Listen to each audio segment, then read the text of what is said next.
Yes guys, welcome back to another video. Now in this video, as I promised, this was part 2 of the 8-week development program.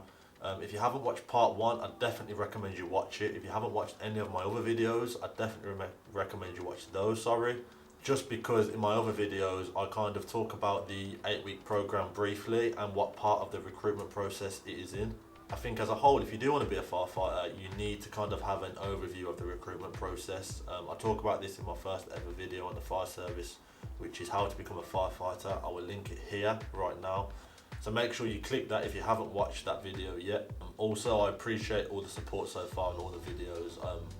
As I say, every time I'm not really getting paid to do this, so it's kind of just to kind of help you guys and put you in a better position for applying for the fire service, as it's something when I applied there wasn't any videos like this, so I'm kind of just giving back to what I didn't have when I was applying really. So I hope you enjoy it. Make sure you watch the video to the end, as it does help me out a lot. Smash the like button, subscribe if you haven't already, and let's get into the video.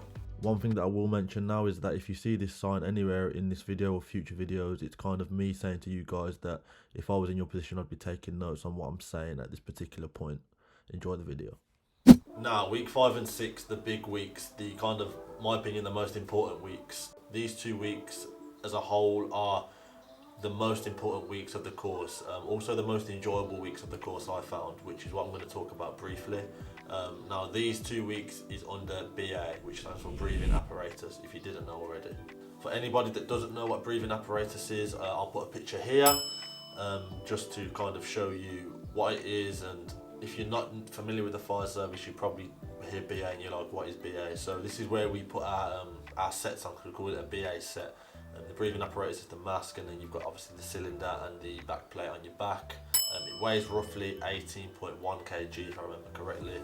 So it's about 20 kg plus your fire kit as well. So it's not light, and it's definitely something that you need to get used to wearing. Now, if you're someone that's concerned about the weight of the BA set, as I just mentioned, it's around 20 kilograms. I've made a video here, which is me at the gym. I encourage you to watch it if you haven't already.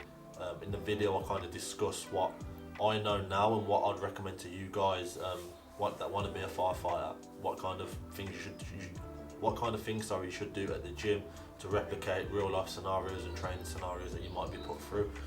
It's a bit of a heads up really, because I do get a lot of questions about what should I train in the gym, should I be doing this in the gym, what's the best way to prepare for the physical side of the fire service, and I touch on something very important in here which helped me a lot to do with the BA sets actually, so make sure that you click that link if you haven't watched that video already. So, breathing apparatus, the 2 weeks at BA. Now, it's very important to note that from my personal experience, these are the most physically and mentally challenging 2 weeks that you'll do. You will probably get told this by an instructor, but it's very important that in this part of the 2 weeks that you're very hydrated, make sure you've ate enough food, got enough sleep, just kind of the basics really, as you are practically going into real fires. Now, the service I work for, they use real fire. I don't know about where you are, but we use real fires, and you're kind of put in real fire situations every day for 2 weeks. So as you imagine, you lose a lot of your you sweat a lot, you definitely sweat a lot, so you lose a lot of your body's water and stuff, so it's important to keep hydrated, important to eat right. And yeah man, you should be fine. Now, it's also the longest part of the course that you'll spend on one subject. Now, you're probably asking, why is that? Well, it's pretty self-explanatory. It's probably the most important part of the course, in my opinion. The thing where you should really pay attention is these 2 weeks. You should be paying attention for the whole 8 weeks, but in particular these 2 weeks. Now, for me, these 2 weeks come at, I think it was weeks 6 and 7, so it was at the back end of the course. So this is at the point where I was already drained, I was already halfway through the course, and this is the point where you really had to think, right then, last few weeks now, let's do it, let's focus, because there is a lot to take in. And it is also a very serious part, because if you think about it, you're going into real fires, you're experiencing real temperatures, you can literally burn yourself if you're not careful and if you don't listen to the instructors. So it's very important that you do focus in these 2 weeks and kind of take it very seriously. Now, moving away from the kind of serious talk, just on a side note, I just want to say that these 2 weeks are probably, for me, was the most enjoyable part of the course, as I've just mentioned, because it's not every day or every week you get to go in and fight fires for kind of 2 weeks of your life. It's why a lot of people join the fire service, in my opinion, I believe, is when you think of firefighters, you want to be in there, you want to be tackling fires, you want to be putting out fires. That's kind of the reason you join as such. So these 2 weeks, I wouldn't let it discourage you because you know it's going to be hard. I'd more let it motivate you and be like, bloody hell, you're almost getting paid to put out fires for 2 weeks, which is great. So the majority of the 2 weeks, as I mentioned, are practical. You are outside, you are kind of doing things, putting out fires, etc. But there are 1 or 2 days where you will be in the classroom.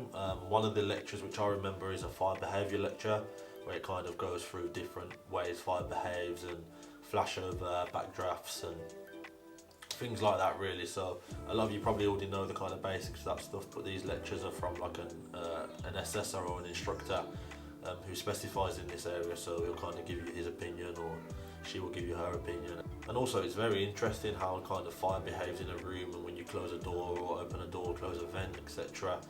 The fire loading and what you do when you gas cool and how that brings the temperature down, and kind of interesting. So it's very like enjoyable if you like that kind of side of the job. Another part of the 2 weeks at BA is your entry control. Now, for you guys that don't know what that is, it's entry control board is what we use outside of an incident to kind of monitor. So if I go into an incident and I've got 300 bar in my cylinder, you're outside and you're monitoring kind of my bar pressure, so you know when I'm running out of air, so you know when I'm close. That's kind of it in a very basic form. So you also have to sit a test on the entry control board. You'll have to do an assessment on this. So at the end of the 2 weeks, you'll have an assessment with your entry control, and then you'll have your hotware assessment, which is kind of when you're going in fighting the fires. So yeah, there's 2 assessments in BA, and if I'm honest, from what I remember is, don't let this put you off or anything, but I think the most people get back coursed or fail the course is through BA, because it probably is the hardest part of the course. It's very demanding, but if I can do it, anyone can do it. So now just some tips really from when I done it. If I was you guys, I don't know how it is in your brigade, but we didn't really get that much time to kind of have lunch because you're that busy, you're that busy doing stuff. So if you do take lunch, make sure you're just taking like a few sandwiches or nothing that really needs cooking as such, or it's going to take 10 minutes in the microwave, because you want to value your time having your own lunch and kind of having your personal time in that half an hour or hour, however long you get. But definitely, if you do take something away from this part of the video, make sure that you're definitely hydrated. That doesn't mean just drink loads of water the day that you go there. Like, make sure you're hydrated weeks before that, so you drink a lot of water on the build up to that. So yeah, that's probably something your instructors will tell you anyway. That's what we got told. So yeah, definitely, if you're going to take something from this video, then take that. Right then, so we're now on week 7 of the course, and this week I've put down as FREC, which is pretty much first aid and trauma care. So this part of the course for me was probably the most challenging, if I'm honest, in terms of, because I like to learn practically, you see, whereas this part of the course, it's for a week, and I ain't gonna lie, you are stuck in the classroom for probably at least 4 days. You go out here and there to do practical demonstrations and stuff, and obviously your main assessments on the last day, which I'll talk about in a minute. But yeah, it's mainly classroom based, written kind of knowledge that you need to know. Make sure you bring lots of paper, lots of highlighters to this, as you'll be taking a lot of notes. So if I remember correctly, obviously there's different topics that you'll go through throughout the week, and each individual subject and topic you'll have an exam on it. So you'll be starting Monday, and then by Tuesday I think we had our first exam, and then we had an exam Tuesday, Wednesday, Thursday, and Friday is like the practical exam. So from the second day in, you're having exams. So it's very important to kind of listen as well in this. And it's not easy doing this, because if you think you've just come back, you might have just come back after 2 weeks at BA, so you might be mentally and physically drained from there, and now you've got a weekend to do whatever you want to do, and then Monday you're back into it again. So yeah, it's very intense. I can't lie to you guys and say it's not, that you just breeze it, but if you want it bad enough and you're determined as a person, then there's no reason why you shouldn't pass. And the thing is, like, everyone on your course wants you to pass as well, so you'll be with your peers and stuff, and you might have a little group chat, and you kind of all help each other on an evening and things like that really. I remember we used to have Zoom calls and stuff, so we'll go home on an evening, have a Zoom call and kind of bounce off each other, quiz each other, if we knew we had a big test the day after, stuff like that really. Yes guys, just wanted to say now that we're just over halfway in the video, if you are enjoying the video at the moment, it would be hugely appreciated if you could like and subscribe to the channel, as it motivates me to do more and more of these videos. But yeah, enjoy the rest of the video. So yeah, after you do the first few days and you get through kind of the written and the written and the theoretical side of the course, you then put that into practice and you do kind of practical demonstrations and assessments. This is things like CPR, treating catastrophic bleeds, using tourniquets, using kind of the SAM splints, using everything really in the trauma pack that we carry on the truck. Making sure you know where everything is in the trauma pack, so you're not, when you get to an incident, you're not like thinking, oh, is it in here, is it in here? Like using oxygen, stuff like that really. That's what you'll be doing throughout this week. Now when you get to the end of the week, you will do like a big practical demonstration where you'll probably have maybe volunteers coming from outside who pretend to be casualties, and you'll kind of wait around the corner while they set up the scene, and then you kind of, once they come round and they tell you, right, you're in a scene now, like you're in a proper situation, that is when you get assessed.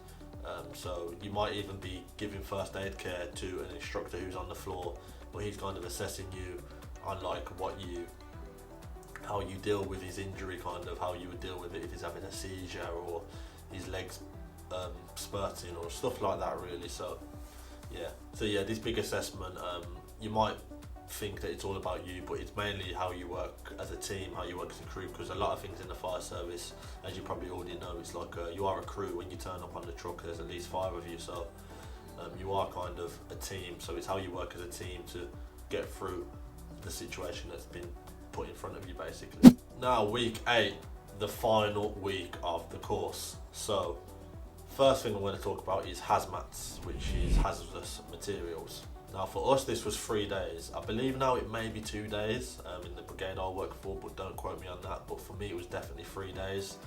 Hazmats is a little bit like FREC in terms of the input, and kind of it's a lot of classroom work, it's a lot of like figures to know, a lot of numbers to know, things like that really.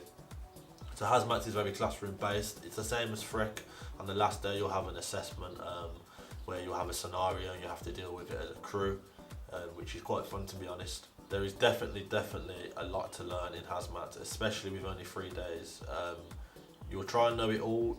You probably will not know it all, but as long as you show your willingness and the kind of assessment, I remember there's something called an ERG, which is a booklet we carry on the truck. Now the ERG is almost like a manual to kind of how to deal with certain substances, chemicals, etc. if you do come across them, and kind of what not to mix it with, what to mix it with, or things like that really, how to mitigate the risk of this chemical. So in the book, I remember the assessment, it probably is different now to be honest, but you'll have the book and you'll have to work your way through the book to find whether this substance is reactive with water, for example, or kind of what distance you should keep if you come across this corrosive substance, things like that really. That will be in like the written test. But then in the practical test, there may be like something leaking and you don't know what's leaking, so you've got to mitigate it, make sure that the environment isn't getting damaged from the potential chemicals that could leak into a canal or things like that. And you've kind of got to put things in place to prevent that from happening using what you've learned in the last few days. So yeah, hazmat, you have a written assessment as just mentioned, and then you'll also have a practical assessment at the end of the 3 days. Now you're probably thinking, so it's the last week, you've done 3 days of hazmats, there's still 2 weeks of the day left. Whoa, let me rewind that. There's still 2 days of the week left, sorry. But what are the final 2 days and what is in store for the final 2 days, you may ask? Now, from what I remember, the day before the last day was we done some polishing up really on our drills. So if you remember, if you watched the first video, the first part of this little series I'm doing, I talk about the hose pumps and ladders in week 1. Now, the day before the final day, you'll kind of polish up on them skills, you'll go over, you'll do some more ladder drills. Hopefully you come across way more confident now because you're forgetting that even though you're going through these 8 weeks, if you get to week 7, you've still got to keep revising your hose pumps and ladders that you learned in week 1, because at the end of the final 8 weeks and your last day, you have a written exam, which I'll talk about in a minute, but that covers the whole 8 weeks. In this day before the last, as I just mentioned, you go over like your ladder drills, your pumping drills, kind of a bit more fluidity, things like that. Anything that you're not comfortable with, you kind of practice and stuff. Also, you will practice kind of, and the instructors will tell you what you're going to be doing on the live demonstration day. Now, because mine was in COVID, this is where kind of you'll get put through what you've learned in the last 8 weeks. So we had to do take a roof off a car, Another crew had to pitch a ladder and work with water from the ladder. The other crew had to put out a fire. And this is all recorded on kind of Facebook Live to show your family, your friends, things like that really. But as I said, because ours was in COVID, it was on Facebook Live, whereas I think previously you used to be able to get family members come to the station to kind of watch you. They call it like a Passout parade day. So yeah, let's talk about the very final day now then, the actual day that you pass out, the last day of your training course. This is when you will probably take the assessment I just previously mentioned. You'll take this probably in the morning, and this is like taken and marked on the same morning, I suppose. So you'll take your assessment, which covers kind of the whole of the course. I believe there's 100 questions or something like that, if I remember correctly. After that, you will then kind of get ready for your pass out parade. This is where you kind of got like your blazer on, your hat, and this is where you will be sitting down and you'll get the chief that will present you with your kind of certificate and award for passing the 8-week development program.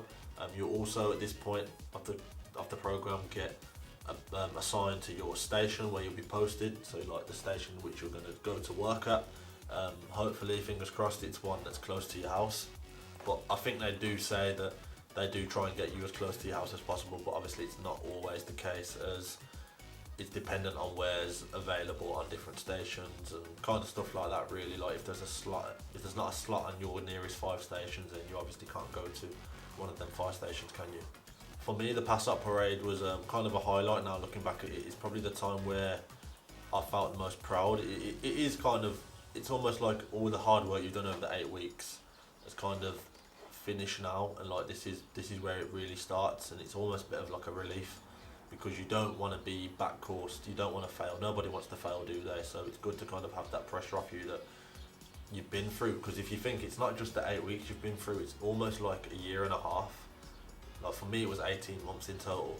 So it was like 18 months of assessments where if you fail just one stage, you're going right back to the beginning, or you've got to wait another 12 months to do it again.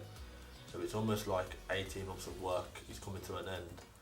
And it's just a big sign of relief really, and as I say, a moment where I felt proud, like you make your family proud and things like that really. It's just a nice afternoon.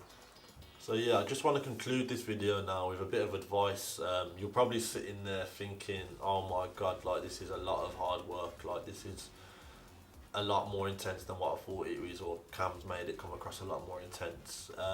As I say, it is intense, I won't lie, but like I always say, like if I can do it, anyone can do it. Like I'm just a normal person just like you. You've just got to obviously be committed to it. You've got to put your mind to it. You've got to make sure you're going home and you're revising, and you're kind of willing to almost, as I mentioned before, give up your life really for 2 months. On the weekend, instead of going out drinking all weekend, why don't you just sit down and revise? And if it's something you really want, I suppose it's what you would do, which is what I say about everything. If there's something you really want and something that you really want to achieve, you know what you have to do to make it work. And if you do anything other than that, do you really want it enough? It's great as well, like the people you meet, like the friends you meet on your little cohort that you have, the people going through the experience at the same time as you kind of all bounce off each other, as I mentioned before. The instructors as well, the instructors are great. Some of the instructors are proper helpful and stuff like that. But yeah, after you finish, like you pass out, then you get to station, like that's when the real work starts almost. That's when kind of you're like, right, okay, so I've done all this practice, and nothing's really like for real, it is all practice. Nothing's like in the real world, dealing with like real people. So yeah, now you get to station and you're like, oh okay, like this is real. Like now I actually could be going into a fire, the barrels could go down, and I could be going to a real car crash with a car on its roof and real casualties. So yeah, that's kind of when the hard work starts, in my opinion. It's almost like you're starting again as such, but it's good to have the 8-week course like in the past really, because now when you're on station, you know you've made it onto station. So yeah, it's a bit more motivation to carry on working. So yeah, I hope you guys have enjoyed part 2 of the 8-week development program. I hope you're enjoying all the videos at the moment. Thank you very much if you've watched this far, I do appreciate it. If you haven't already, subscribe, make sure you like the video, and comment any other videos that you want to see me do, or any questions that you've got, ask me in the comments, or ask me on my Instagram or my TikTok, which is also linked in the description. If you are interested in any other firefighter videos, or you want to know more about the fire service, make sure you watch all my other videos. Just click my my name basically on YouTube, and it will take you down to fire service videos. Let me know what you think of them. But yeah, guys, once more, thank you again for watching, and have a good day or night wherever you may be. Peace.